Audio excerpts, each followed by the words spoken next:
Professor Uriah Kriegel, welcome. So happy to have you here. This is going to be a lot of fun. How's it going?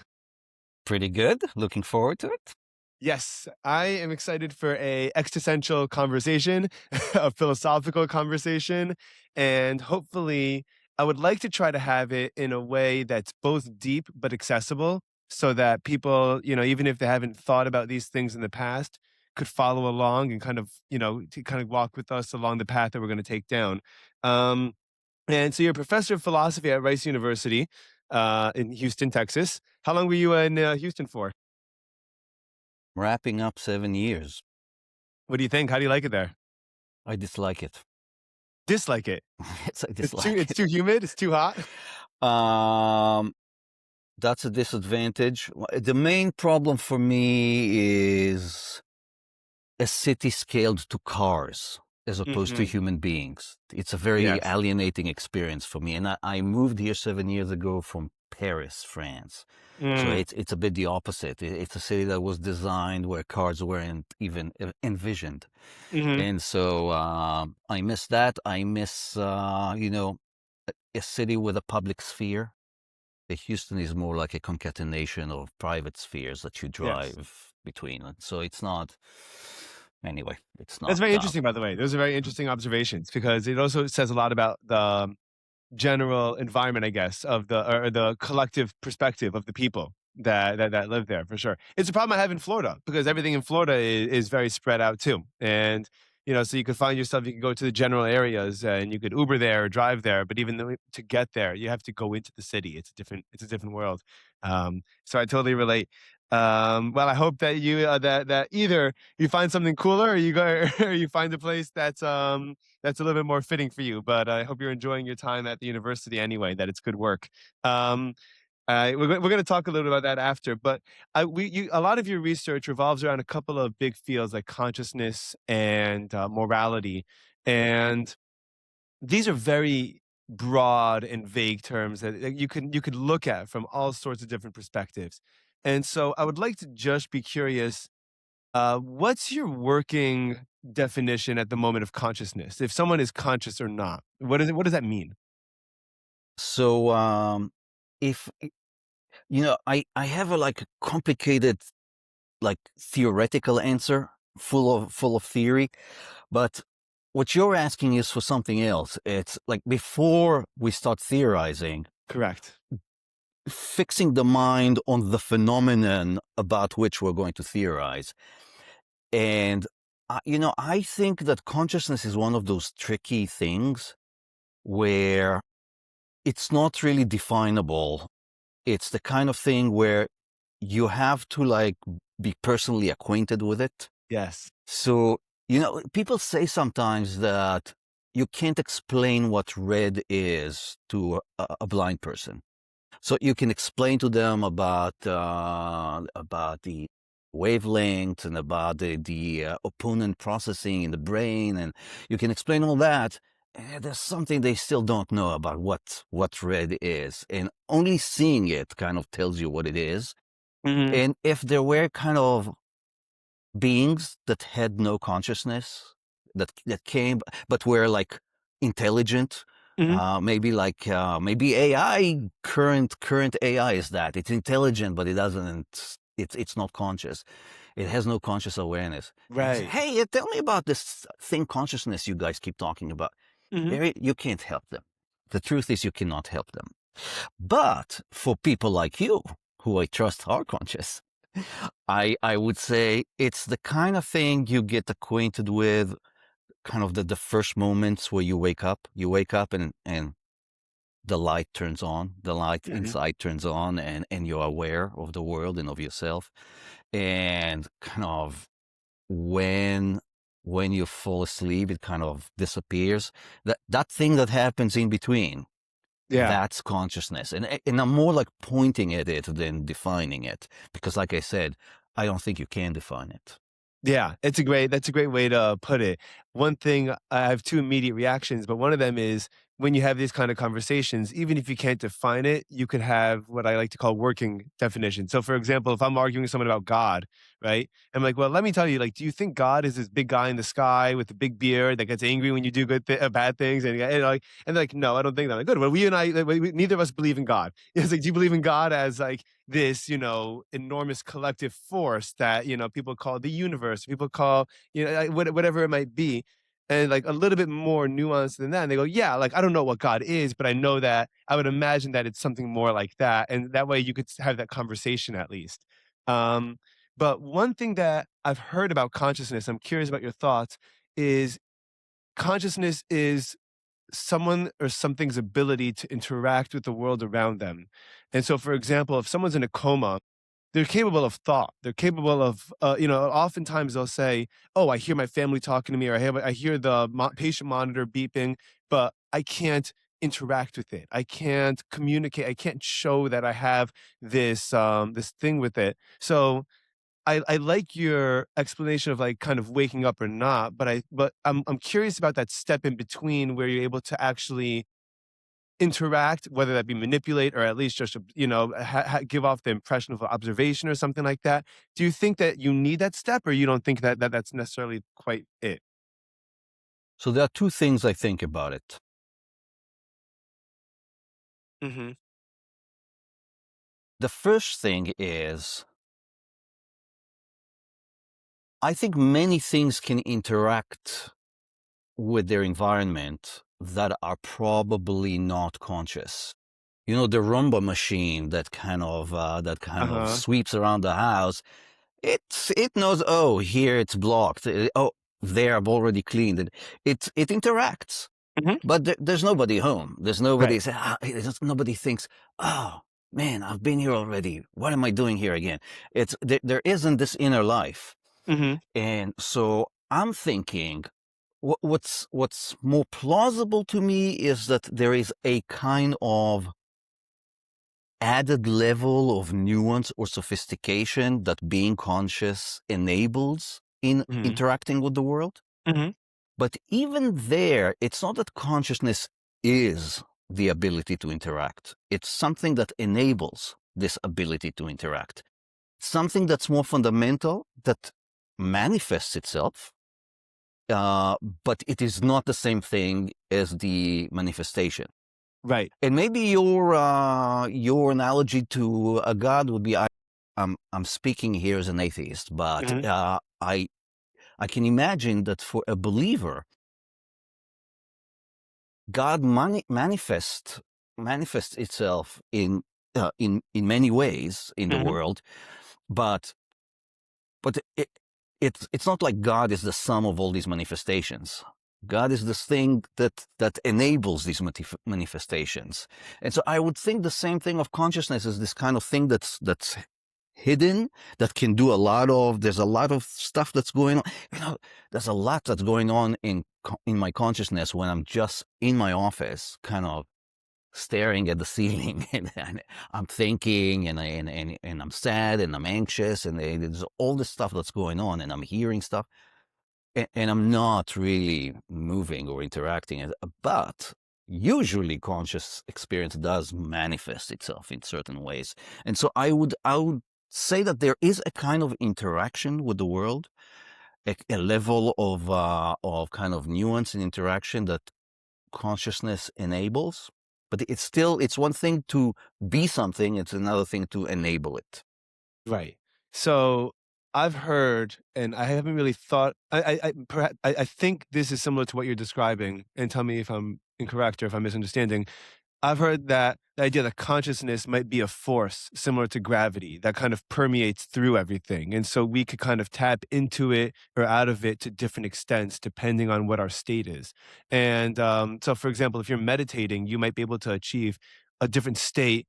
And that thing has been there the whole time, or that ability is there the whole time, but you aren't in that place to actually participate with it or to interact with it or dance with it or however you want to put it.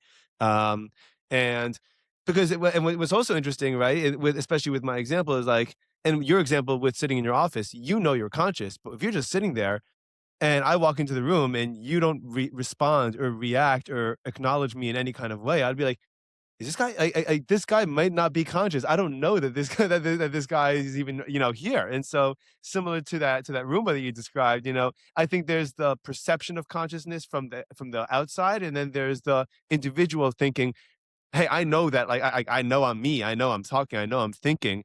And so there's kind of this dichotomy between consciousness and self, maybe, and there's a relationship between self and consciousness. Yeah. So for me,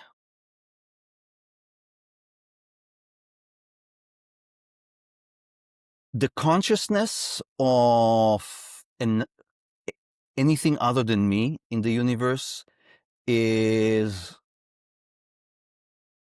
is is something that is separate from my knowledge of it. It's often they coincide, but we also know of cases where it's tricky to know. Most people think their pet dog is a conscious being that has experiences. Um, Most people think that the flowers in their garden are not conscious beings. What about the snails, the mosquitoes? We're not sure what to say there. I'm not even going to go into the whole like a fetus. Like that's a whole Right. a Sure. whole can of worms there. We don't You absolutely get into have to trouble to very step into. quickly.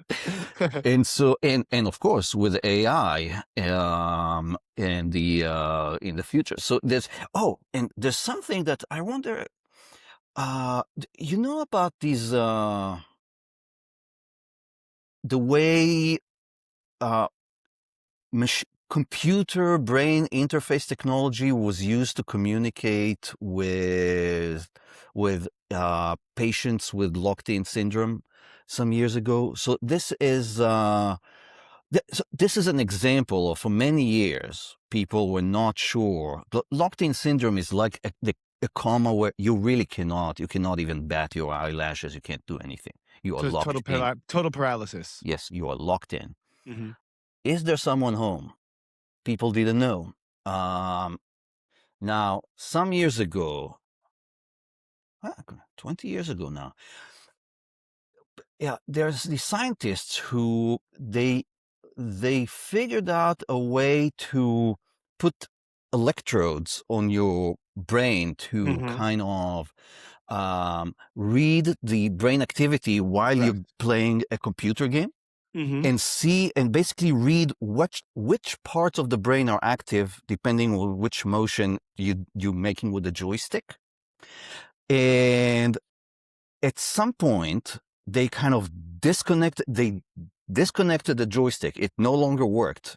And instead, what it was doing, the electrodes were reading which part of the brain was active, seeing on the basis of what it looked at before that you intended to do this motion with the Mhm. joystick, and then they move the cursor on the video game directly instead of going through the joystick. Mhm. And apparently, with subjects who did the experiments, at some point, some of them like figured this out and kind of stepped back and started to play the video game just with their head.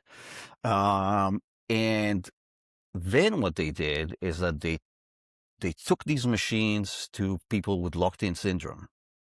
They recorded their brain activity and they say, please imagine the letter A. Please imagine the letter B. Please imagine, and kind of mapped out what parts, what subpopulations of neurons are active Mhm. for each letter. Mhm. And then once all this was mapped out, they asked them questions, and basically the locked-in syndrome patients were able to like write emails Wow. right Amazing. on the screen, like directly, because they cannot do anything, but they can still internally. And that's when it was established once and for all that there is someone home, that they are conscious, even though they cannot interact. So this is an example of, well, at this point they were able to interact, but only because a certain kind of technology that they could tap into existed that did not Mhm. exist before. But for many years, there was no knowledge of whether they are conscious or not. Once this was enabled, it was established that they were conscious. And so likewise, when you walk into my office and I don't respond to any question, um, you may not know whether I'm conscious or not, but the truth is that there's a lot going on. Yes. And so I know it because I'm inside my head and I can Uh-huh. see that there's Uh-huh. a lot happening. And so this is why I think that this kind of interaction with the environment is a kind of a symptom of consciousness, but it is not consciousness itself. It's something that consciousness enables. And it's something that just with a lot of illnesses, you tell what the illness is by looking at the symptoms. With consciousness, you look at the symptom, which is behavior, and you say, this creature must be conscious. Yeah, that's a beautiful answer. I love that answer. But and I'm curious, in fact, do you think we could take it a step back and say that our experience is also a symptom of consciousness? Meaning that our that you thinking of you is another symptom, an outgrowth of what consciousness really is. And you know, and there's some weird things that go on, and we you know we could kind of talk a little bit about it, but I mentioned to you in our introductory call, I'm doing hopefully an interview this week with a gentleman that wrote a book called How the Hippies Saved Physics, and a lot of this has to do with the pairing of consciousness with quantum science, essentially, you know, all different forms of it, but basically saying that the way that things interact on a micro level are totally different than the way that they interact, that we the way that we understand.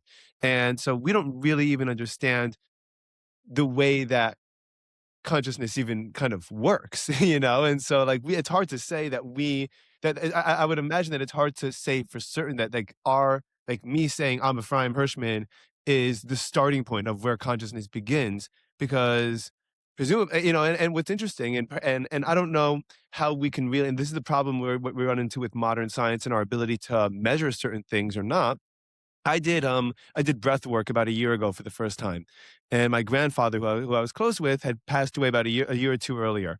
And he was one of the main father figures in my life. He was a Holocaust survivor and Eastern European, and he was like a real authority figure, but very loving, had his priorities straight, and knew that, you know, his family was like number one.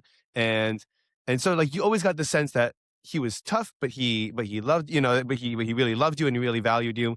And I was doing this breath work and I could swear that I was interacting with him. I could swear that I was interacting with his soul. I don't, you know, obviously I have no metric of measuring this.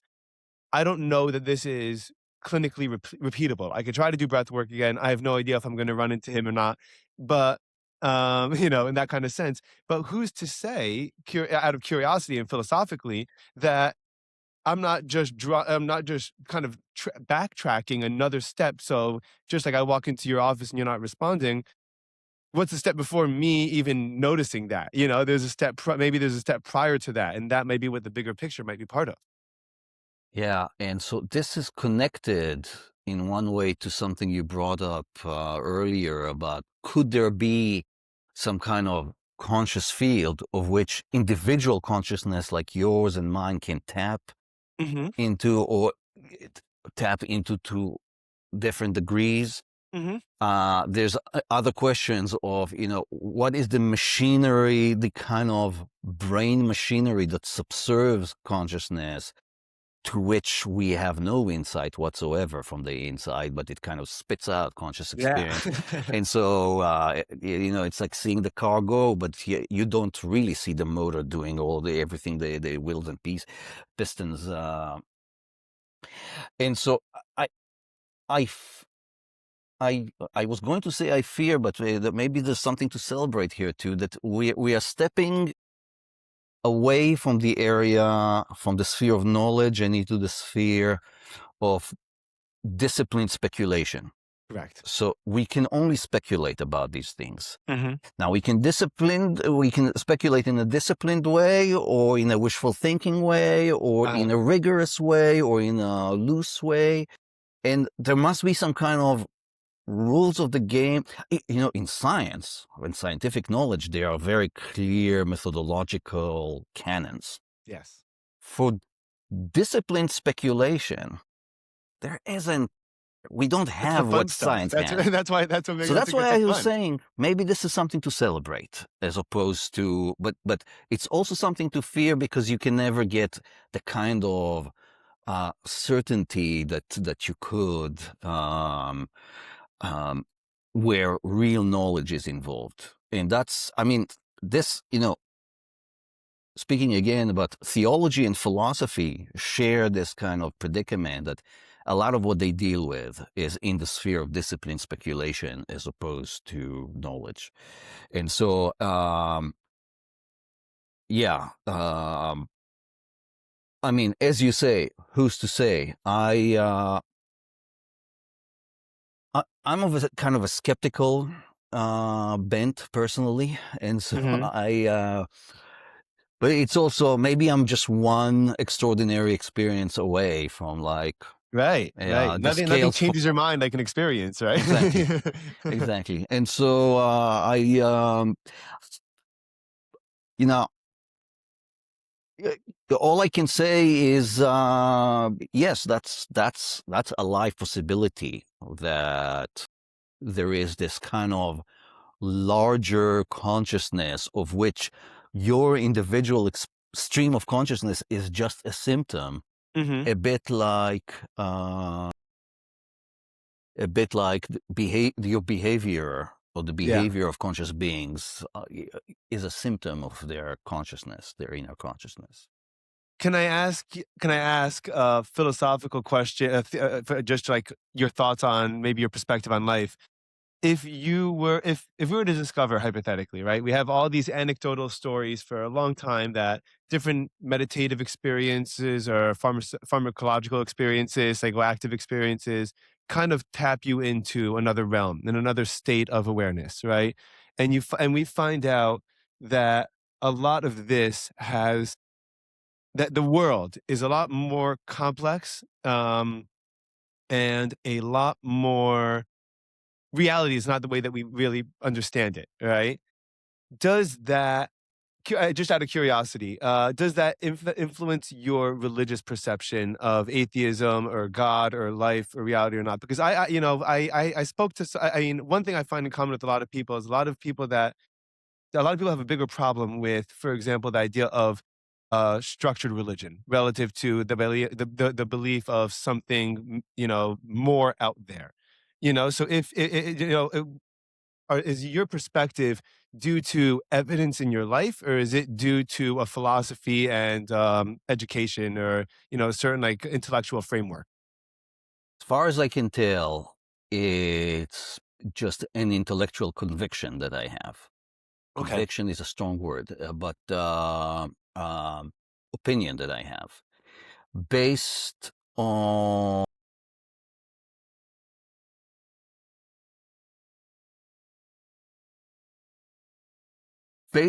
the thought that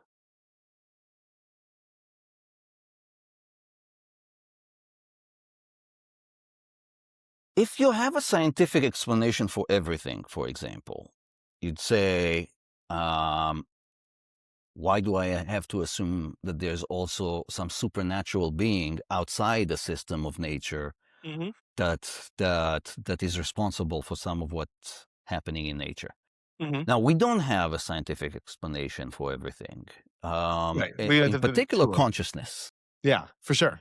Right.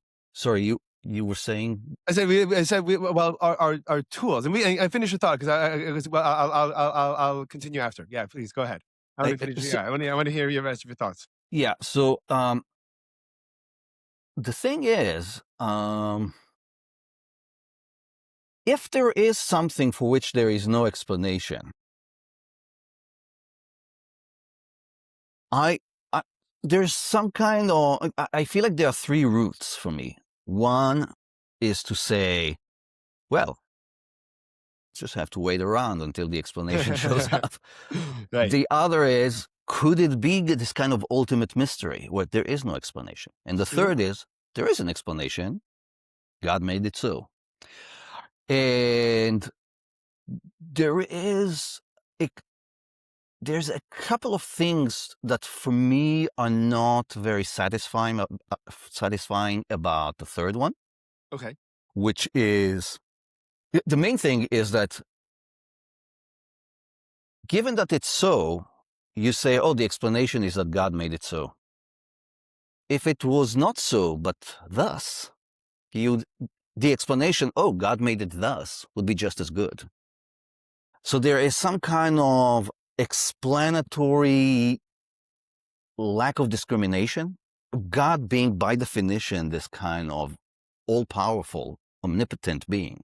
Hmm. You can explain X just as well as explain not X by the will of God. And so to me, there's more of an appearance of explanation there. I understand that many Yeah, yeah, people yeah. who believe in God don't believe it because it helps them explain things, but for other reasons. But for me, this would be the main reason. But I find it a kind of in principle unsatisfying explanation. And I should say also that, if if I walk down the street and there's a guy walking in front of me, and suddenly his head turns into the head of a lion, kind of instantly. Yeah. And then there's a dude walking down the street opposite me with the head of a lion, and he's talking on the phone, with his lion head. One thing I could say is, oh, a miracle happened. Oh, God made it so. The other thing I would say is, whoa, either I'm hallucinating and Yeah, yeah. it never happened. Yes, I'm just yes. under the impression that it happened, or that there is some scientific explanation that I just don't have. And I feel like temperamentally, I would just go for these kinds of things before I would go to there's a being outside space time that made it so. Right, right. So your issue would hypothetically be God as a placeholder answer, as a replacement for, an explanation for how the world works, right? So you don't know how something happens, and by the way, I got into an argument with my mother one time because I remember it's my younger brother, I think, or maybe one of my nieces or nephews, but I think my younger brother, and they're taking ice out of the ice machine. He asked me how it happens, and I was like, God made it like that, and I'm like, you mean water freezes at a certain temperature and the freezer is kept at that temperature in order to be able to reduce ice and it's dispensing water in the shape, an X, Y, and Z shape. And she's like, yeah. And I'm like, so like why you're not saying that? That is that's the answer.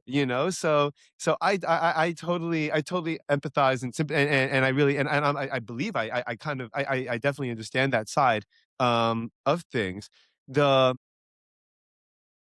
I think that I've recently I did a podcast with a woman who's a marine biologist and musician, which is a very interesting blend.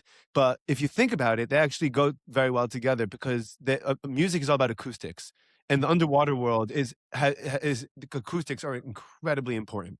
They're everything. Dolphins, whales, all animals. Like they see, but they also see with sound. And a very interesting thing that we were talking about was, that how cool would it be? How much are humans missing if because we could only let's hear X, Y, and Z frequency, from one point to one point, and we can only see from one point and one point in light. And we are our only ability to capture and to scientifically observe using our hard principles is on this scale that's limited to what we can perceive and observe. And so my general feeling is or my general perspective, and I've been broken down enough in my life to think that anytime I have a very solid opinion on anything, it tends to be it tends to be wrong the more I learn and the more I read, which I think is great because it's always changing. And and I think that when humans look for conclusive answers, uh, on a scale that only fits our ability to measure it. It's a very it becomes a lot we box ourselves in more than we need to, and like we were talking about and I think that there's a real need for both almost like the dreamers and the skeptics, and the people that are out there that are constantly I tend to be very optimistic with my world look. I want education to be great. I want people to get along. And everyone's like, you're so optimistic it's never gonna happen. I'm like, that's fine. I know I'm gonna lose like most of the time, but I'm shifting the goalpost and the yardstick from like, if no one said anything, it would be all the way over here. And if so, now that someone's saying something, it might not be over here, but at least it's more towards the middle a little bit. And you're able to make a little bit more of that kind of, and we could progress. And all like everyone all progress in history, I'm sure you know this from your research, is it's pushed back by society. It takes a generation or several generations to become acceptable. I mean, that's most of what I mean biblically. You know, from the Torah, the Chumash talks about is people's inability to actually confront the reality that they're facing, and they generally have to wait a generation or two or three or four or 100 in order to be able to actually say, "Oh, now I get what we've been trying to say the whole time." And it feels like humanity has kind of been working towards this, 100 years ago, psychology was barely an industry. You know, we barely understood, 200 years ago, to say we would have gone to the moon would have been a dream, would have been crazy. And so I think that a beautiful, I think that we need to work, I think that everyone needs to work together. All these perspectives need to kind of come together, and instead of discrediting one another, work with one another. And so I think that I think that this whole topic is a lot of fun in that regard. So one thing that seems to me relevant here, when you there was a very important word that you talked about when you talked about people wanting conclusive explanation and conclusive understanding, which is this Hmm. conclusive or ultimate understanding. Because it's true that you were saying, I forget, was it your brother or whoever, that, Yeah. oh, you mean that water, it freezes at this temperature. Um, he can ask, why does it freeze in this temperature and not in another? Hmm. Why does the universe, even when you have the complete total theory of the universe, the complete physics and cosmology, uh, why does the world have the laws of nature that it does rather than others? Why does the world exist rather than Yeah. not? Why does anything exist rather than not?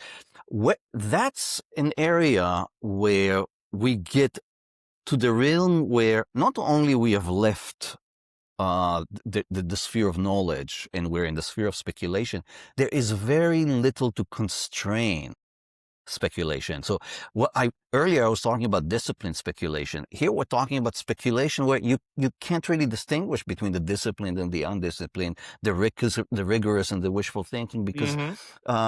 there's really very little to go on. Hmm. And so I totally get it with you know, the in a way it would suit me very well if I believed in God, because I think it would be very soothing in many respects. Sure. Yeah, I just happen not to. Yeah, I mean, there's a great quote that, by the way, I sympathize. I totally understand people that don't, because I do, I mean, I don't think anyone that's thoughtful doesn't have a struggle about it. Anyone that's thoughtful doesn't have a hard time with it one way or the other. I think. Um, but man, I actually just lost my train of thought. But Can I tell you a joke in the meantime? Because it's related. Yeah, I'll tell it in this way. There's a rabbi in Houston okay. that, um, you know, there's a terrible floods that there is in Houston occasionally, and his house is kind of half covered, and a van comes in and say, "Oh, we're taking people," and he says, "Oh, I'm not worried. I've been a good Jew, a God-fearing man my whole life. I did all the mitzvahs and Hmm. everything. God is going to take care of me." Hmm. And so okay, they drive away, and it gets higher and higher, the water. A boat comes in and says, "Hey, can Yeah. you get?" And he says, "No, I've been a God-fearing man. I did everything right. God is going to take care of me." Then it continues. He sits on the roof. There is a helicopter coming in and is saying, "You want?" He said, "No, God is going to take care of me." And then the water comes and he drowns and he dies. He shows up in heaven. And he comes to God and he says, "Well, what happened?" And God says to him, I said the "What? boat. I What? Yeah, said, exactly. I sent a car. I sent a boat. I sent. And so it's all kind of, you could, if you had an antecedent commitment to the existence of God, you could see it in all of these things. I, who kind of sit inside the system of nature and want like an independent evidence that something in the system of nature is incomplete without intervention from outside that system, I'm in a different kind of position in terms of what Do you is going to you think that's convince what me. the you think that's what the premise is, that that nature isn't complete without God's interjection in it? It's not fully understandable, like why things are the way they are. Mm. I don't know if I think that. Yeah. I don't know if I don't, but maybe that makes me a bad uh believer. I don't know. You know, there's You're maybe probably a better believer than me, and so I don't know. We'll see. We'll see. There's another great joke that's similar to that one. By the way, the line I was thinking of earlier was if God didn't exist, man would have to create him, because that's how important it is to human life. And that's not necessarily a joke. It's true, but and that does it makes both our arguments really. And the other joke I have is that there's a guy that was looking for, it was going in for a job interview that he really needed. He's going to Manhattan, and it's rush hour, and he's getting in, he's looking for spots, and he got there an hour early, and he's circling, and he can't find a spot. And he starts praying, and he's like, God, please, if you help me get this spot, be a better, person, and I'll never do this, and I promise I'll return to my faith. And then as soon as he finishes his sentence, a car pulls out of his spot right in front of right in front of the office where he's applying. And he goes, "Oh, never mind. I've got a spot. Thank you." It's like, he's like, the whole yes, thing was like, like, it's oh yeah, the converse. So by the way, and I think there's people on both ends of that spectrum. Yeah, yeah, yeah, And yeah, I think that both stories are extremely eloquent and good natured in that kind of same yeah. way. Where yeah, I think that, and I don't know what I think about that, but let's talk. Let's use this as a springboard to talk about morality a little bit, because I am curious. People have this, and I don't think it's necessarily true, but people have this uh, conception that religion and morality are pretty much one in one, or blended in together. And obviously, we know a million cases of people that do things in the name of religion that are not, that are not moral. But what's your framework for understanding morality, and are there different degrees of morality? How do we measure whether someone's a moral person or not? Because we live in a world also, everyone is labeled as like the most moral or most immoral person, and like the yardstick is just impossible to nail down. So why don't we talk about that a little bit? Little bit. I would love to That's talk about a that's a lot of it, but difficult part. let's hear your thoughts. So already there's, I think, in many areas in life we have a very kind of strong and straightforward intuition about right and wrong. Um, we cannot rule out that some of these intuitions are mistaken. Hmm. Uh,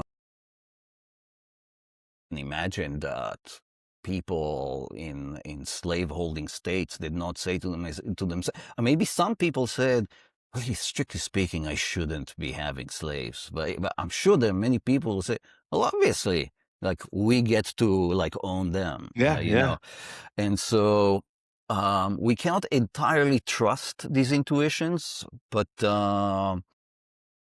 if we don't trust them, if we distrust intuitions entirely and try to derive our moral system from first principles, uh, there's a risk of like the Stalinist, like yeah, overcorrection in that yeah. direction. And so I kind of my own view is that there is probably like one true morality out there that no one has nailed yet. Or maybe someone has nailed, but we can't know that this is the case. Again, we're in an area of only partial knowledge and understanding, and the kind of, but I really believe in this area that the one true morality, whatever it is something that you'd have to converge on through both emotional instincts and intellectual reasoning. You Mhm. should not trust just your emotional instinct and not trust just your intellectual kind of noodling out from the armchair what must be the first principles of morality. They have to kind of somehow blend. And I've in trying to figure out what I would think my best guess is to like the one true morality, I I have come up with the following kind of principle Okay. that i- na- this principle ignores a lot, or it oversimplifies a lot, but it Okay. oversimplifies in order to codify in something kind of graspable in one moment. Mhm. And so um, this principle is this, that in the right thing to whenever you face a kind of a moral dilemma, a point of moral decision making, um, you should pick the course of action where you think you are most likely to enhance the happiness of conscious beings consistently with um, not using any conscious being as a mere means to some other conscious being's ends. So it has two combinations here. You want to maximize or at least enhance happiness, Mhm. but also of conscious beings. Yeah. That's different from saying human beings, and it's different from saying of everything. It's something in between. It says conscious beings.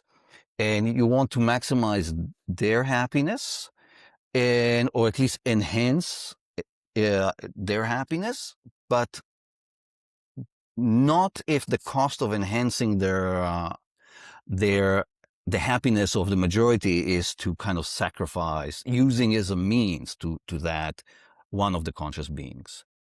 Yeah. So, for example, if God comes to me, appears in the burning bush and says, Uriah, why don't you? If here's a deal for you.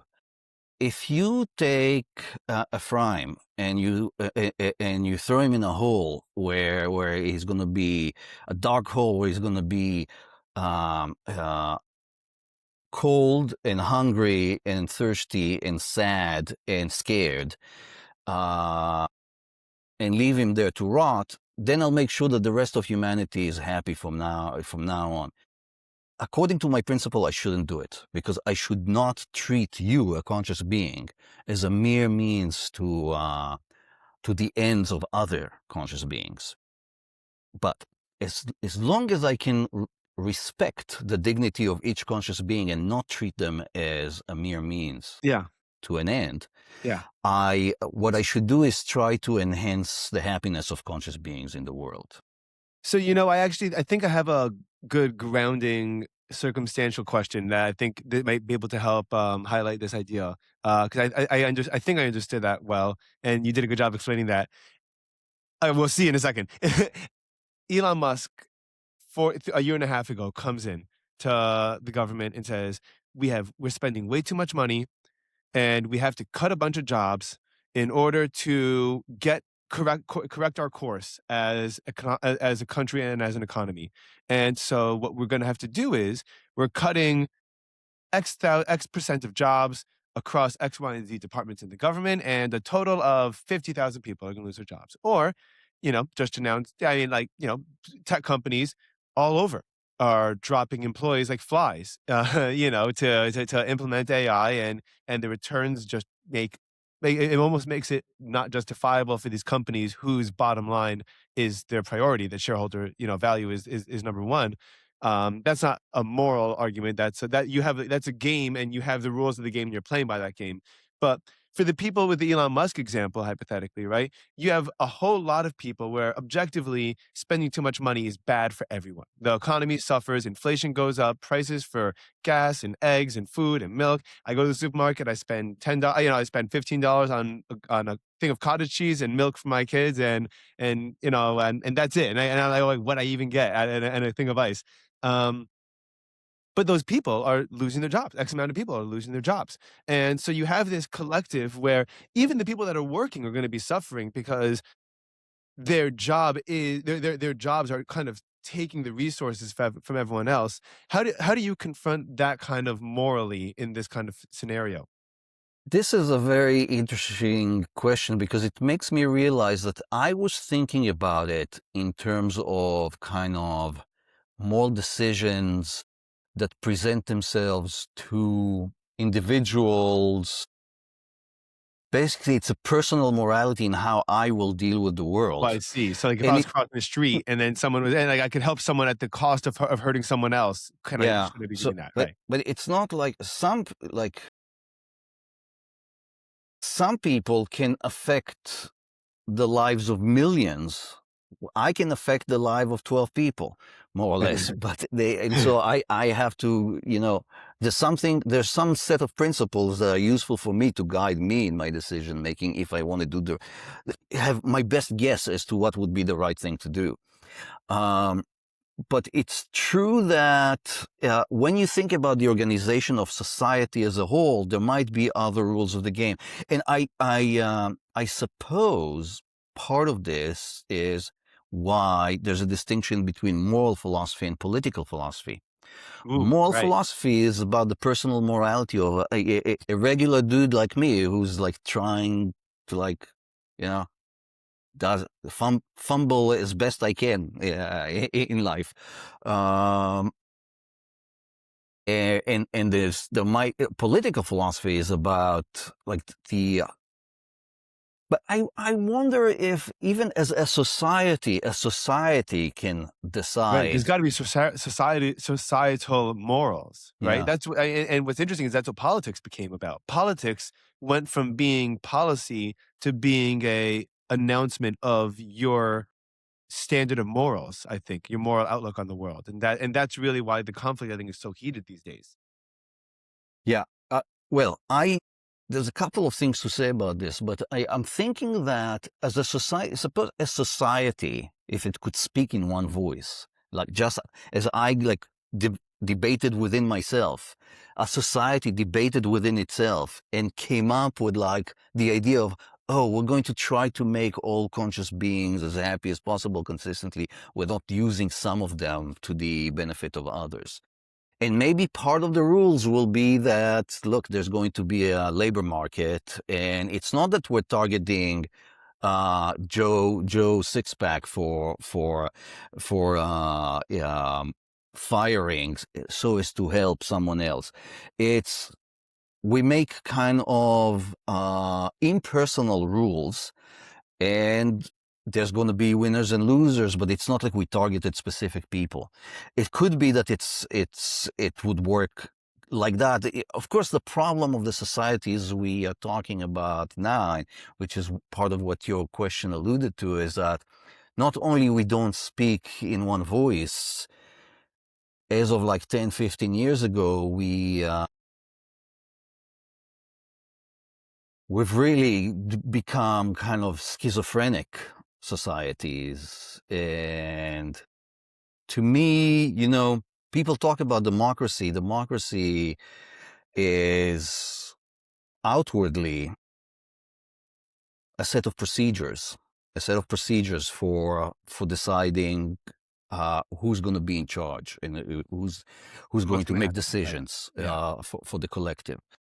But underlying this set of procedures is a set of individual attitudes in the populace. And the fundamental attitude is the fundamental democratic attitude that citizens have to have is acceptance of the plurality of legitimate interests.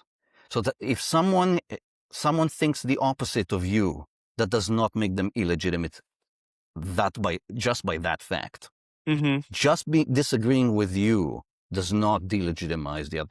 And I feel like we've entered in the last 10 years into all across the West into that attitude doesn't really exist anymore. I mean, it exists in a ever smaller portion of the population, and ever bigger portion of the population, both on the right and on the left.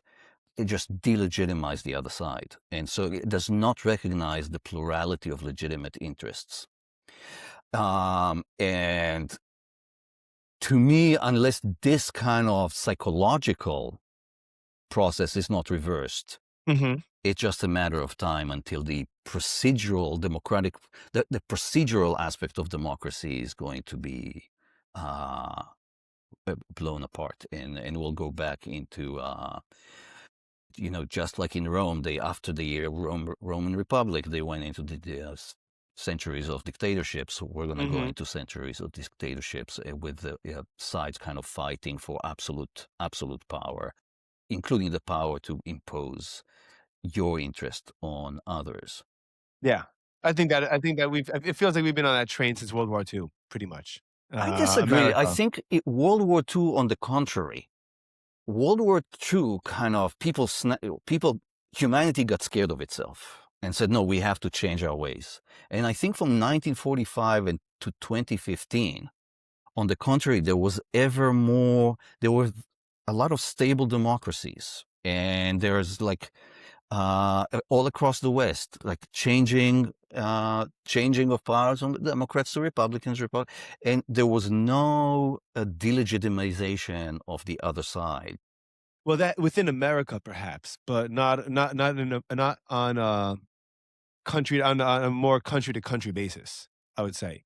I'm I'd thinking say within about the America for sure, West. but, like, other country like, we've America, there's a lot of public records now and a lot of history now about America saying, "Hey, listen, these minerals are really important, these fruits are really important, this X, Y, and Z that you have is really important, and we're gonna make sure that someone is in power that shares our interest with that, regardless of whether that aligns with the people or not." And whether you think it's right or wrong or good or bad or anything like that, I'm totally, like I'm totally cool with. I don't really care. That point is a very difficult point to argue that we haven't done that. Yeah, no, There's too much record for no, that. I was not really, Heading there. I was not denying wrongdoing. I'm just saying within a society, for it to function as a democracy, the citizens have to recognize the other citizens Correct. as someone who can legitimately have an interest opposed to yours. And that's the thing that, in my opinion, within democratic societies, not in terms of their like outward behavior, but Hmm. within themselves, that existed in Western Europe and in Yes, North that's true. America Yeah, that from philosophy. 1945 to 2015, more or less. Yeah. And it's kind of falling apart. Yeah, and by the way, I we could point to a lot of very, 20. I'd say like I think 2015 is a good date. It might be around. I think that it was around the time that social media started these algorithms of we don't have the ability or we're not exposed to other people's perspectives or we're not able to put ourselves in other people's shoes. And that's actually what I wanted to follow up with. I think that a big component of morality is being able to put yourself in someone else's perspective, and whether or not you agree with them, you can understand where you're coming from, that you guys could coexist, and we could work towards mutually beneficial goals, which I think is which would be what was it, non-zero sum game that everyone tends to win. And so, like our conversation right now. You believe what you believe about God, I believe what I believe about God. Neither of us are, I don't think, threatened by the other. And we both are expressing, that we understand that what the lives we're living work for the people that we are. And so we can now come together despite that and say, we're having a great conversation. We're gonna be curious and we're gonna kind of prod and poke at, see where we're thinking. Yeah, and so I totally agree with you, because I think that what you're talking about is that with the advent of social media, um, people are not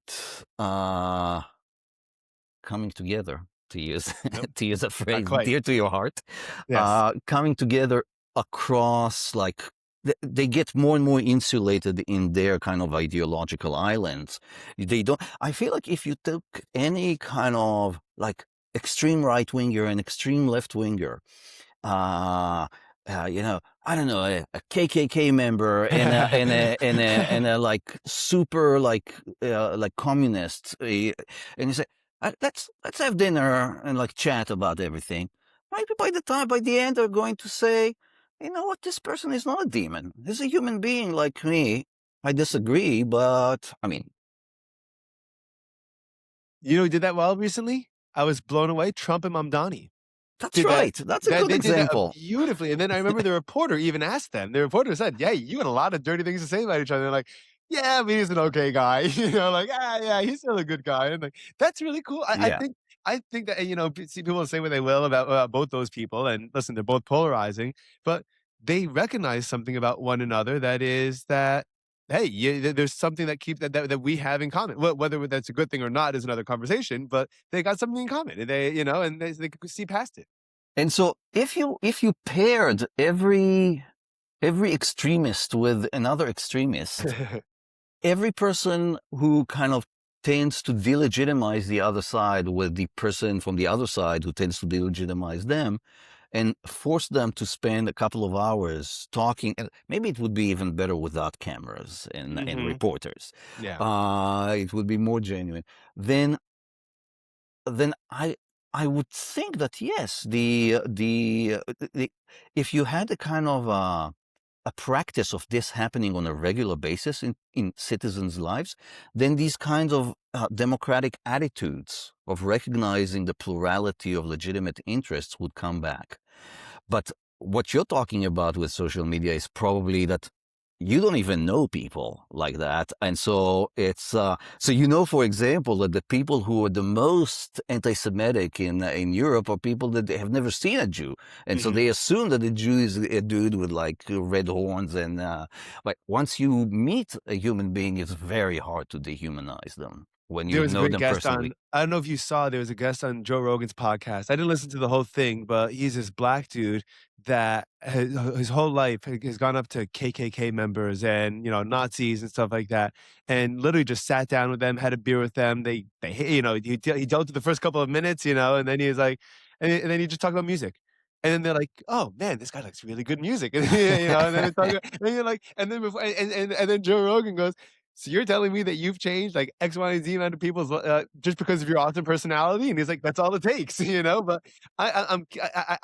so here's where my optimism comes in, right? Because I think that on an individual level, I don't know if you can really separate morality with the ability to step into someone else's shoes like that. Do you agree with that?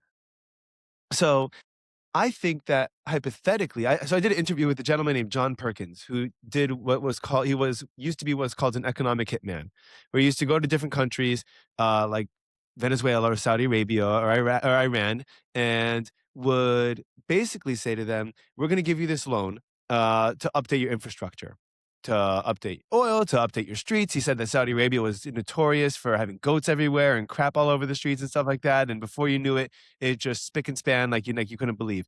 And he said that one thing that they counted on, though, right? He called it predatory capitalism, as opposed to, and what he said was they would give them the loan. An American, they wouldn't get the money. They would get a gift card to an American contractor, right? So they wouldn't bring in necessarily the jobs because the American companies are coming in to do it, and then they leave. They don't train. They don't integrate. They don't establish. Here's how you now use your new infrastructure, and here's a bill for X amount of money. And by the way, you start owing us with X, Y, and Z interest. And if you don't give it to us, we're going to build a military base. We're going to take your resources, or we're going to take your UN votes, right? That was his job for like 20, 30 years. It was crazy. And one thing that he said was that he's advocating for rather is a life economy is the way he calls it, where a country like America could put itself in Nicaragua's shoes and say, listen, we want to work with you. You have fruits that we want. You have resources that we want. You guys also need to, you guys need to eat. You guys need to succeed, you know? And like me talking to you and being able to say, hey, we both have our national interests. We both have what we need, but we could both find a way, like high tides rise all boats, and we could find a way to instead of giving you that contract, maybe it'll be a slow implementation of cash that you guys can until you guys are able to process it and able to actually integrate it into your society, and then we'll give you more and more, and then you pay us back, and then we could come up with this kind of structure that's good for everyone. But um, in today's world, it doesn't feel like it's happening yet. I think that, and again, this is kind of where philosophy can kind of speculative philosophy will kind of make its way into the rest of the world. When AI, robotics, and energy become efficient enough and effective enough that we don't feel like it's going to be a threat, that if someone else is doing well, that means that we can't do well too, that's when we're gonna I think that we live in a scarcity world now, and when we move to post-scarcity, we won't have the same level of, "I need to succeed at everyone else's loss." Instead, you can say, "Hey, there's enough for everyone to go around." Uh, I know that was a lot. yeah, no, but it is. I think it is demonstrable that hi- historical periods of economic growth coincide with peace. Mhm. So people don't fight for resources if they feel like they have enough.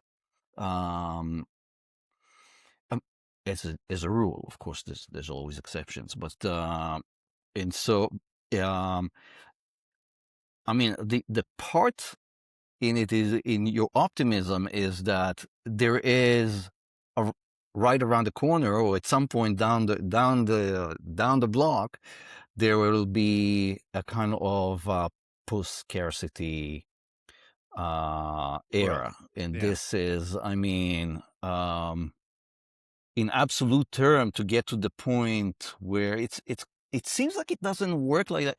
Think that, there are 8 billion human beings on the planet. If we were just half a billion, like we were, it's actually, I forget but it's not that long ago, like 200 years ago. It's not, like, everything we have would be like more than enough for everybody. But we still Somehow, thought. as long as there is a possibility, like people, there's like a population also grows and grows. I'm not an expert on all this, but I totally agree with you that like step one in any kind of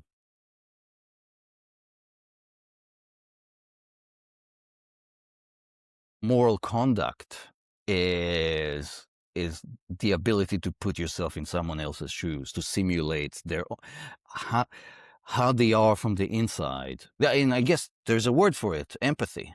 It's like a Mhm. capacity for empathy is kind Mhm. of without that, there's very little hope. And my sense is that it's the capacity shrinks It as is. people's worlds get carved out into sub regions, cultural sub regions, Yeah. more and more. I don't, I mean, I've noticed anecdotally, of course, that it is incredible how quickly someone puts on a pair of headphones, AirPods, and they create a bubble around themselves. I was on someone's show the other day, and I was saying I was in the supermarket, right? And I'm getting a couple of cases of seltzer, is buy one get one in Publix, and so I'm all excited. I got my favorite flavors, and I have my headphones in. I'm listening to a podcast, and there's someone in front of me, and I know for certain that if my headphones weren't in, I would say to the person, "Excuse me, I'm just trying to get around you. I just have to get the seltzer over here. I hope you don't mind. I'm just gonna reach down over here." And instead, because my headphones are in, I'm wiggling around the guy. I'm trying like not to. I'm trying to avoid him. I'm not making eye contact with him. And then I think to myself, while I'm doing this, I get embarrassed of myself, and I'm like, "What am I even doing right now?" Like, there's another human being that, like, if my headphones weren't in, I wasn't listening to Tim Dillon talking or whoever was talking, that I would be interacting with this person. I take out my headphones. Say, "Excuse me, I'm sorry about that," you know. And what and while the capacity is certainly shrinking, what's really cool about humanity, I think, is that we have the ability to kind of poke these little holes that just explode as soon as like that little like as soon as a little bit of that is available. And for example, I've seen with the younger generation now. I have a 15-year-old brother. I have an 18 or 19-year-old brother-in-law. I have an 18-year-old brother. I teach high school for the last 4 years. A lot of people, because there was this kind of drop in institutional trust, a lot more people are willing to take their own lives into their own hands rather than be told this is the way you're supposed to do things. And when that happens, while and people are abandoning their phones. Kids are going to movie theaters, kids are going to concerts, kids are finding faith one way or another, and I think it's generally a net positive for, for the most part. And it just takes a little bit of that light. So like, and what's funny is I think also once you realize what the challenges that you're up to. I did a podcast with the head of marketing at University of Maryland, and she was talking, and we're talking about how much resources are getting thrown at keeping your attention on anything but the world around you. And that, your eyeballs are currency now. It's not that your money is the value. It's not, hey, like I'm calling you and I want you to give me $5 for, a month for a subscription. It's I want you to be on this with your eyes on it for as long as possible every day. And that is like almost inherently anti unity, anti-consciousness, anti-morality. And it's so fascinating that this is the way our society has evolved into. But I hope that there's going to be some kind of sense of pushback. Are you seeing that with your students in university? So it's difficult for me to know. This is a kind of a pretty small and selective school. Hmm. So we tend to have like the uh, type A personalities that come through, and in their they're also very polite and well educated, and so it's true that they do not look at their phones by and large during class time. And what they do outside class time, I cannot report in the way you can. And the other thing is that I personally am not on social media, and so I don't know what is going on there. All I know is what I'm hearing from, yeah, and it's not encouraging. And of course, when I sit in an airplane and the person next to me is just doing this for 3 hours, it's in a way kind of that's where my empathy reaches some limits, because I do not understand the inner life of a person who finds this a satisfying existence. But clearly, that's a big chunk of humanity. But it's not. And I there's don't think it's satisfying. I think that keyword, it's part of their existence. I don't think it's satisfying. And I think that a lot of people, if you probably were to ask them, do you want to be spending 3 hours on the plane swiping? I don't think the answer is usually yes. I think the answer is I didn't even realize the time passed by. so that's in a way that's even more tragic. I mean, actually, I don't know. Maybe that's less tragic than yes, this is what humans want. Um, I don't know, but I suppose if you're right, that this is not what they really want. It is the more hopeful kind of scenario, because then there's kind of a hope to make people self-conscious somehow. Mhm, mhm. Although, who is the person who is going to make them self-conscious? I mean, it's not like the government is in the business of.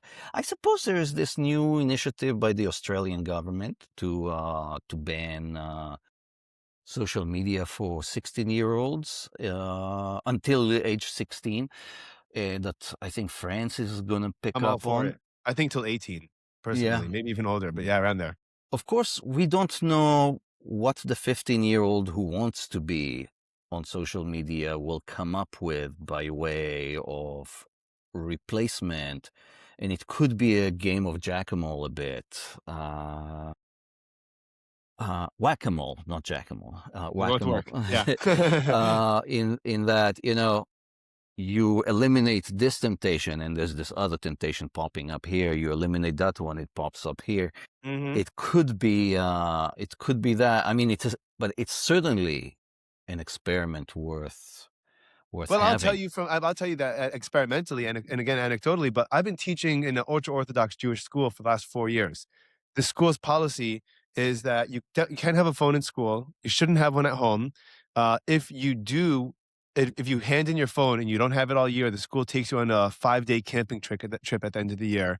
And I cannot tell you how blown away I am by the creativity and the passion and the intelligence and the enthusiasm that kids have when they don't even and by the way, even the kids that have their phones and use it at nights or weekends or something like that, but don't have but are not constantly exposed to it, and instead their lives revolve around social activity, um, generally speaking, that I've seen very, I don't know if I would necessarily live that lifestyle, and I have my what we call shkafic and philosophical differences when it pertains to Judaism with the school, and I take a back seat because I'm their employee. It's not my job, but that's something that I see that I've seen 4 years of students, and I've taught these classes throughout the years that it is really really good for people to refrain from that and kids are so and what's crazy, it's scary for me. I have a 3-year-old and a 1-year-old.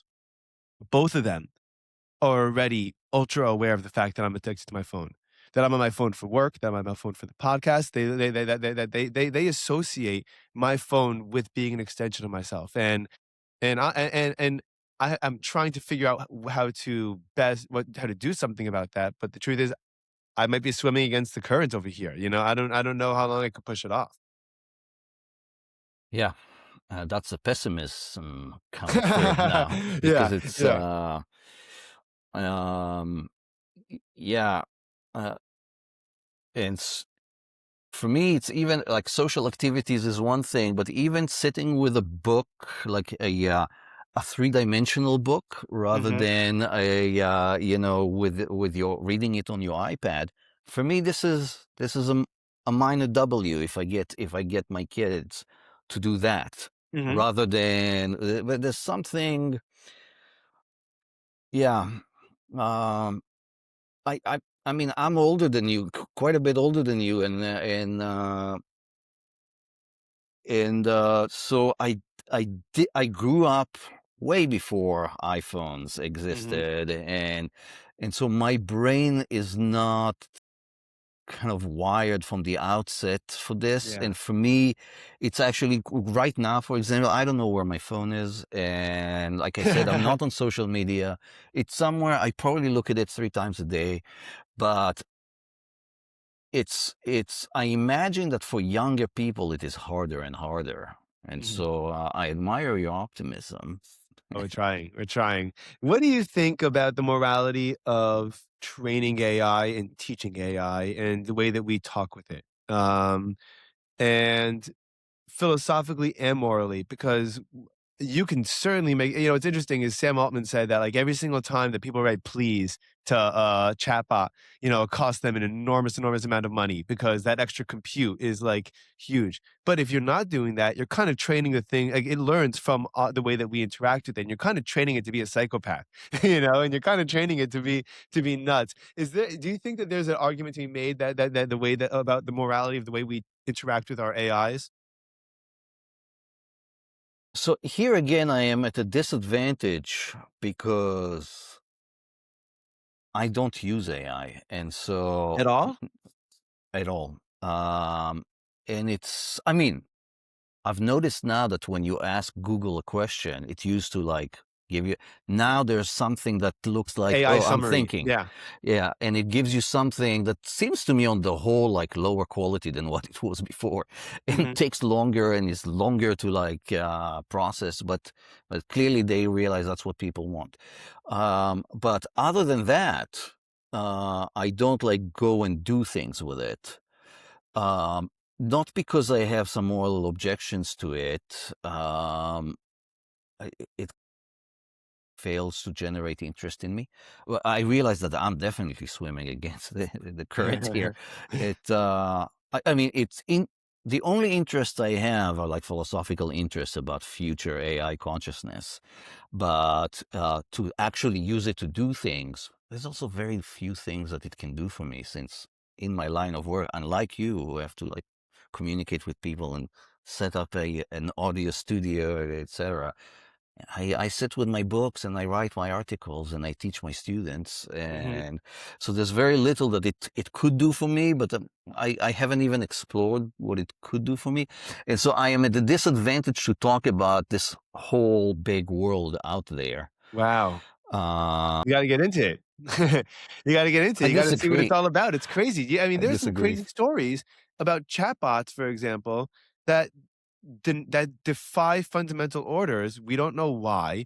That blackmail, that act in crazy ways that we can't really understand. And what's fascinating is that there is a question as to the consciousness, and there is and what's really interesting is that the term consciousness, particularly in the context of AI, is a goalpost that keeps on getting moved. So first it was when it could write a coherent paragraph, without or whatever it is. Then it was when it could pass the bar. Then when it could beat the best person at chess in the world. And then when it could do this and this and this. And every single time we're like, but it's not conscious yet. It will be, it will be, it will be. But by all the previous metrics, it has been. So, but the thing is, everything you're describing is moving the intelligence Yeah. Yes. goalpost. So it's like it's getting more and more intelligent. But can it be more and more intelligent without the lights being on? Or is there a level of intelligence where operating at that level of intelligence, the light has to be on? Like Right. there's Right. someone home. There is self-awareness. Not in the sense that there is an algorithm that rewrites itself, but really a different kind of self-awareness, the kind of thing that comes on for us when we wake up. Um, and again, we're in the realm of disciplined speculation here. Yeah. I personally think that it would be odd if there was something principled that would make it impossible for AI to be conscious. I also think that Why do you think that? um, because I uh, taking a non-theistic approach to Hmm. consciousness, I Hmm. think it must have something to do with the way the brain circuitry works. And if you could reproduce that brain circuitry, whatever is the relevant aspect of it that subserves conscious experience, then just as it comes on inside our head, it would come on inside a head that may look very So yeah, different so from you're in a ours. chat. So you're texting a chatbot, and it's not active until until you prompt it, and then it Yeah. wakes up, and then it thinks, and then it reasons, and then it put. By the way, and I'm not convinced it's conscious either, and one of my reason is because my current understanding is that we're giving it such a large data pool that it's impossible for us to predict the outcome it's gonna have, but that doesn't make it conscious. Just because, like, we train this on Reddit and Twitter and everything on Google and everything on YouTube, and, like, what do you think's gonna happen if you threaten it? It's gonna threaten to blackmail you because that's what everyone on the internet does. That's what every human being does. So, like, it doesn't necessarily make the case that it's conscious. It just makes the case that it's unpredictable. Yeah, absolutely. Of course, there might be, that's something that we don't know because we're in the realm of speculation. There might be something about brain cell as a material substrate Mm, that can do something that chips cannot do. yes. It may be, we don't know, but even there, there's even if artificial consciousness to me is a kind of a subset of a bigger thing, which I would call synthetic consciousness, which is some kind of a man-made conscious being. And that doesn't need to be made out of chips. We have now, since stem cells have been Mhm. used, there's for research. There's have been a big research area about around what is called organoids, which is you take stem cells and you kind of influence the way they evolve so that they. Mimic the structure or function of a certain organ. For example, like an ear. Hmm. So it usually is tiny. It's a tiny thing. But in a petri dish, you have something that is structurally and functionally similar to an ear.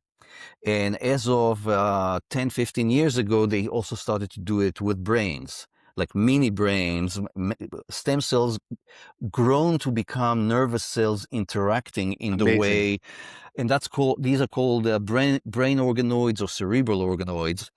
And the more this research evolved, the more you see like markers of the Yeah. neural correlates of consciousness in the activity of brain these kind of cerebral organoids.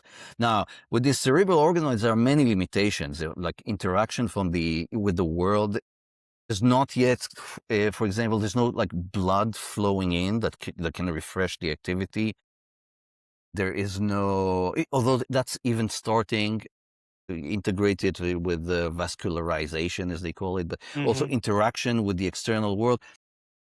It's all a matter of time until you have like a cerebral organoid that you put inside a robot that is like Yeah. AI powered in such a way that you have basically a biological brain like controlling a moving, interacting synthetic being, Yeah.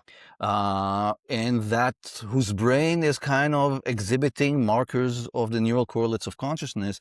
So to me, I would even guess that within this century, you're going to have a kind of a synthetic consciousness. It may not be made of chips. It may be made of, it may involve a man-made brain like that, or a brain organoid. But Crazy. It's crazy to think about. What's your perception on the morality of that, or the moral implications? How would someone determine, like, if this is like, and this it's part of a bigger conversation for sure, a huge conversation actually. But how do we determine where human intervention is morally acceptable or not? Or should this be something that we do? How do we approach that? What kind of yardsticks do we have? I mean, I know especially because not everyone agrees with everyone else. So we're making these decisions from different perceptions and different places of moral yardsticks. So yeah, what do you think? so I think you're absolutely right that it a lot of it depends on like your first of all your assumptions about what level of evidence of the presence of consciousness you need to accept before you give moral standing to any kind of creature. We are talking about snails and fetuses, etc. And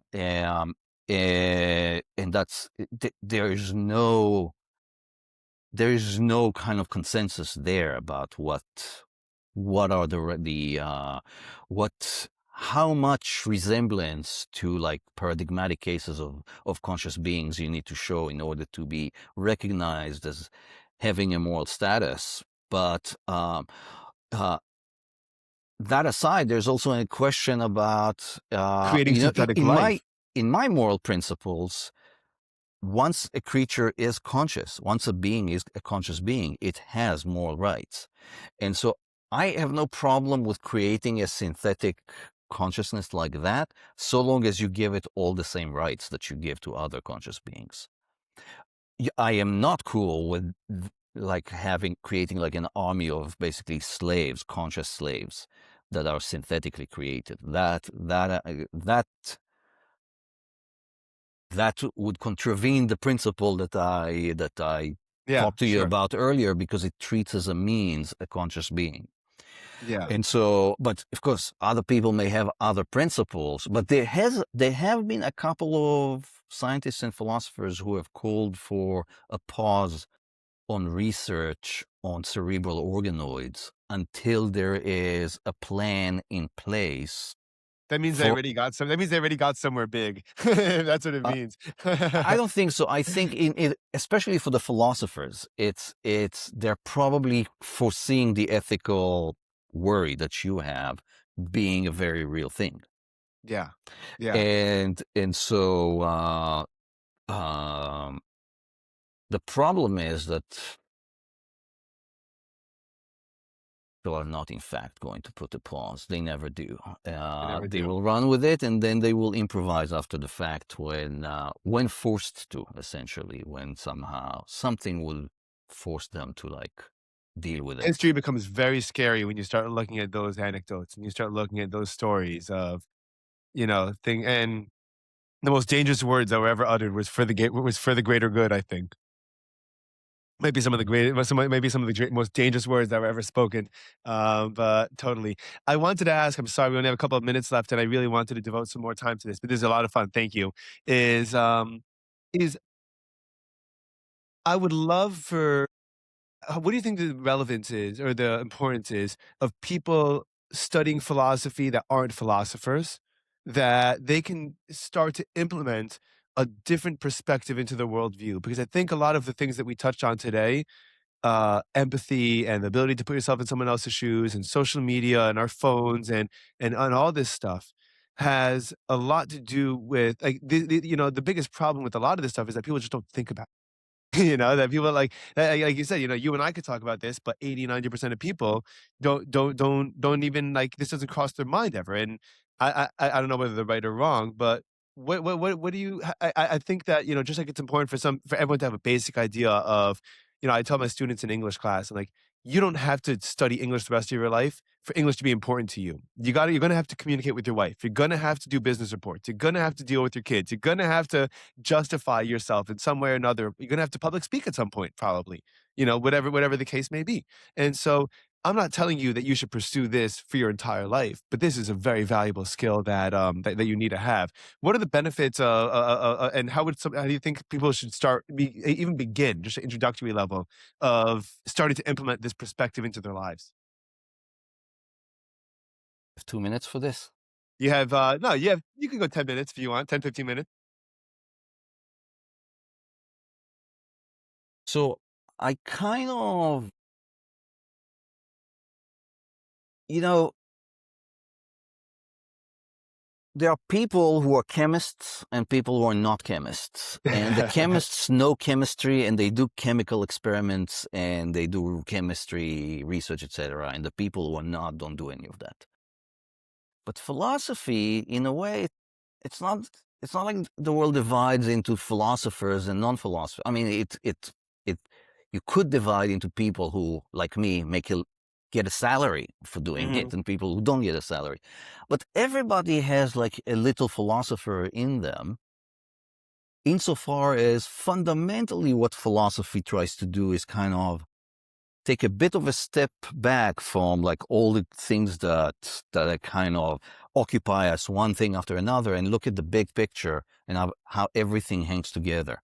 And I feel like every human being, there's at least some moments in their life where they kind of wonder, even if it's a fleeting thought, how everything fits together. What are the first what are the first causes of everything? What explains everything, like the meaning of life and everything. Um, Now, it is also true that in our culture, it is very easy to get the feeling that this is kind of idle stuff, that you're not, any moment that you spend on this is moment that you could be branding yourself and marketing or whatever. And that like self-furthering career kind of oriented stuff, that's good use of your time. And stepping back and having a more contemplative kind of big picture, that's it's really kind of silly. um and so I feel like that a lot of people are, when they feel it, they squash it in themselves, or they imagine their or even, you know, how many students I have who come to Rice and they come to be engineers and they take 1 or 2 philosophy classes Yes. and they want to be philosophy majors, and then there's the moment of telling their parents that I'm not going to do this useful thing that you've been grooming me since age 12 to do. I'm more interested in this other thing. Where does that lead? Who knows? But where should it lead? And like, and Mhm. immediately they get pushed back.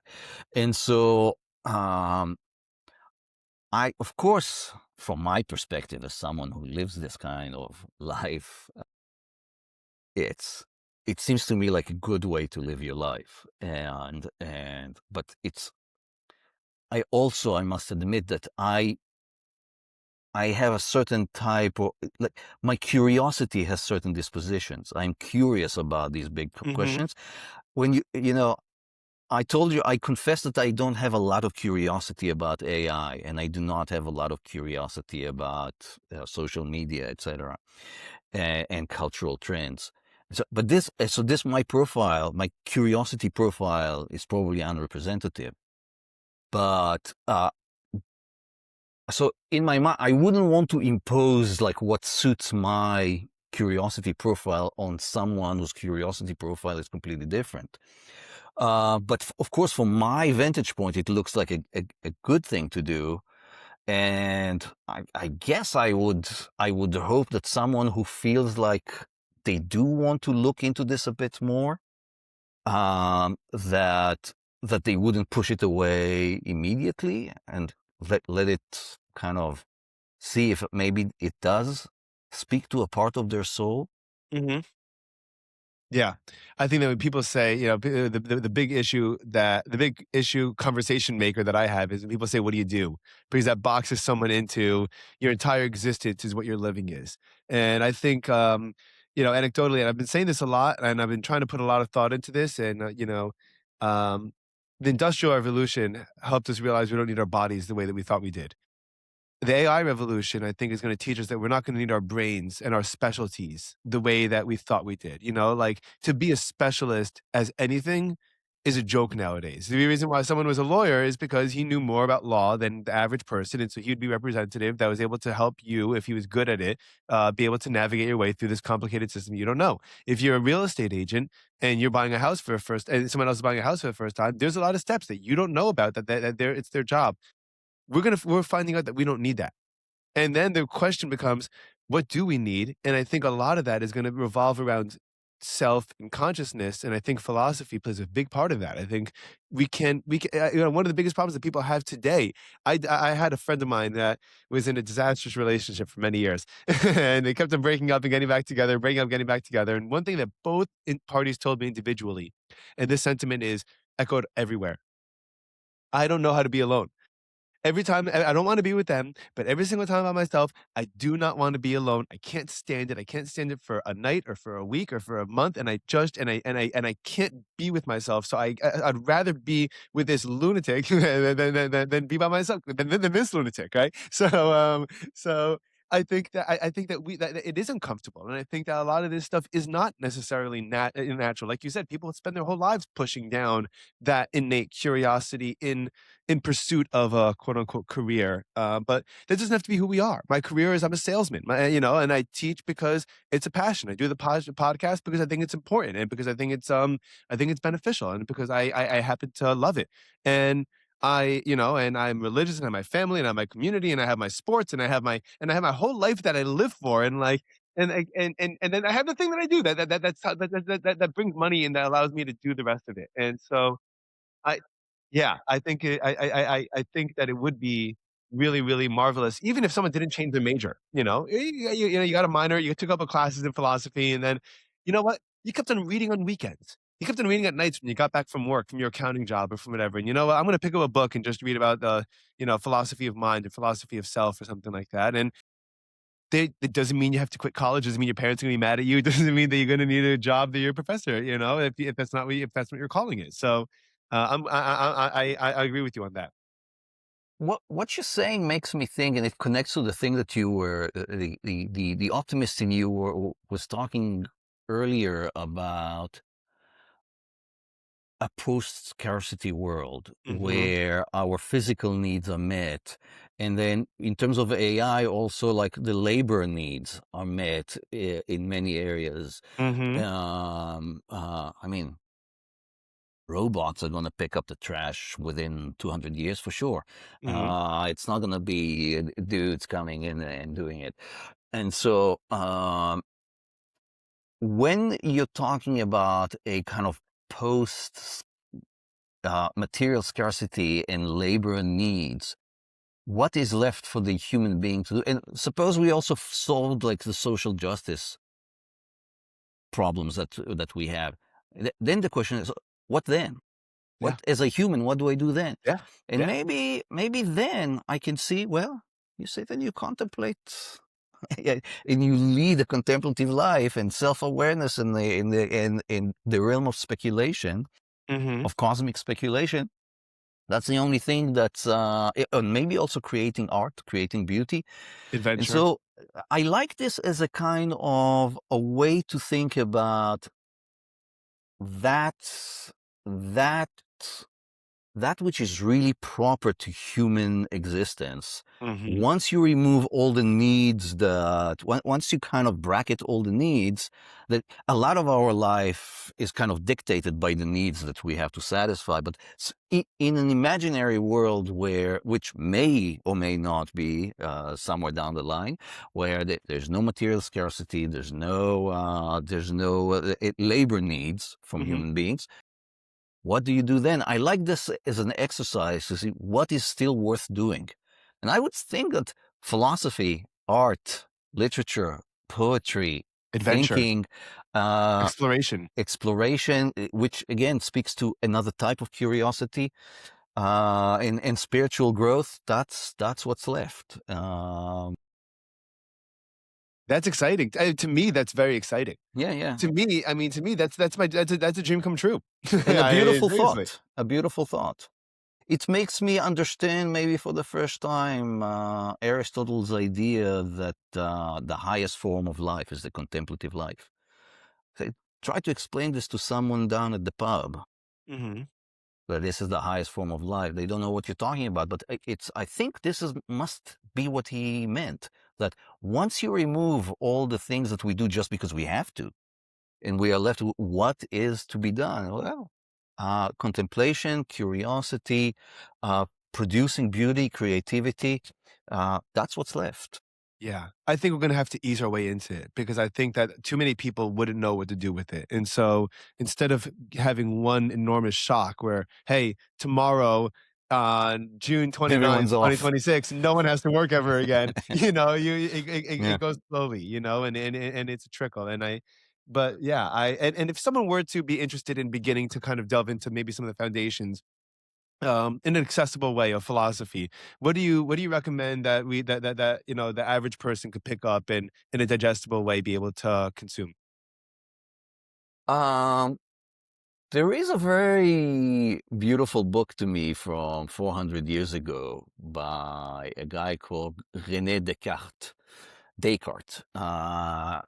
Called Meditations on First Philosophy. And what he does, he said, I'm sitting here in my pajamas in front of the fireside, by the fireside, and I'm thinking, what do I really know? Most of what I believe because someone told me, and so I Mhm. kind of took the word, and then the rest of it I believe because what my eyes are showing me. But what if I'm like hallucinating or dreaming? And it's like, and he chips away at all this. What can I really be sure of? And eventually he figures out, well, the only thing you can be sure of is your own conscious presence right now. And Mhm. from this, he kind of tried to noodle his way out back into the world, regain the world, but on rational kind of self-conscious foundations and more. So it's of course a bit archaic, but 100 years ago there was a book by a Nobel laureate Bertrand Russell called "The Problems of Philosophy," which I think is kind of a masterpiece of accessible What philosophy was that the name of that one more time? Because I wouldn't look that up. the problems of philosophy. The Problem of Philosophy. Okay. Yeah, the problems of philosophy. It's in the public domain by now, so you can download it Nice. anywhere.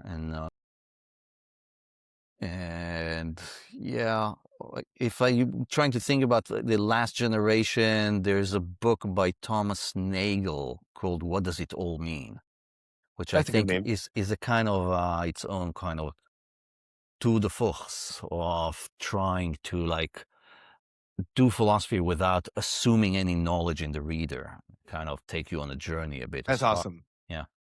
That's awesome. That's really great. Okay, well, I think I'm gonna put the links to those in the caption if anyone wants.